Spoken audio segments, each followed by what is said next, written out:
My name is Natalie Ferreira. I'm 19 years old, and I'm a sophomore psychology major here at Roberts. For as long as I can remember, I've struggled with social anxiety.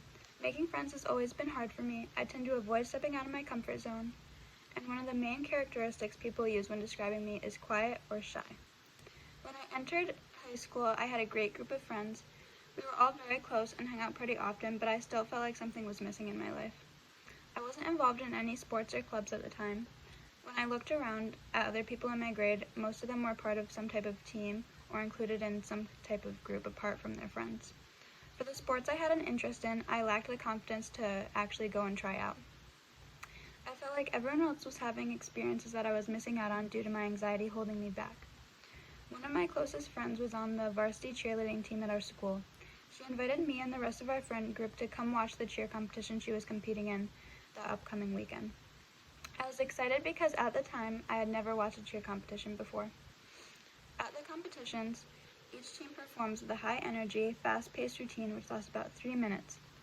The routine consists of group stunts, jumps, dancing, and tumbling to show off their skills. I was immediately drawn in, and after watching the first team perform, the energy and excitement radiated off from the teams, and it could be felt in the crowd. The only word I can think of to describe how I felt in that moment is captivated. For the rest of the day, all I could think about was how fun it looked. Flash forward to sophomore year. When I saw that cheer tryouts were starting, I went back and forth with myself debating if I should give it a go. I worried about what the team would think of me and if I'd even be able to keep up with them. I also tend to avoid any situation that would risk me embarrassing myself, so that was a big concern for me as well. Even though I was scared, I decided to face my fear and try it for the team. It actually ended up going really well, and I even had fun doing it. So this is where my artifact comes in. I don't have it with me right now, but I'll have a picture for class. It's just one of my cheerleading bows. It's the bow my coach gave me when I made the team. I ended up getting many more over the rest of my years cheerleading, but this first one is still my favorite. We wore these while sideline cheering at games and when performing at competitions. Even though it's just a hair accessory, it holds a lot of symbolic meaning for me. I keep it hung up in my room at home, and whenever I look at it, I'm reminded how beneficial it can be to face your fears.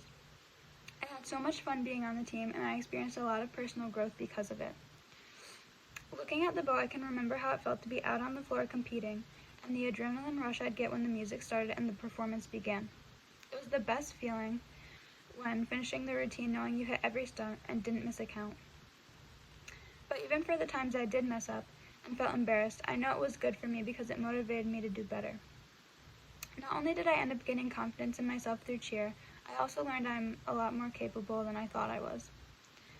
In cheerleading, you become bonded with the team pretty quickly since it involves a lot of throwing each other in the air and catching them.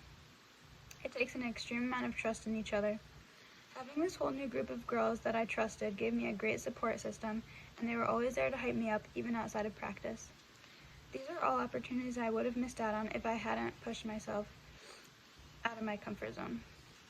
Since having that bow in my life, I became much less hesitant to push my boundaries, and I'm no longer as afraid about embarrassing myself.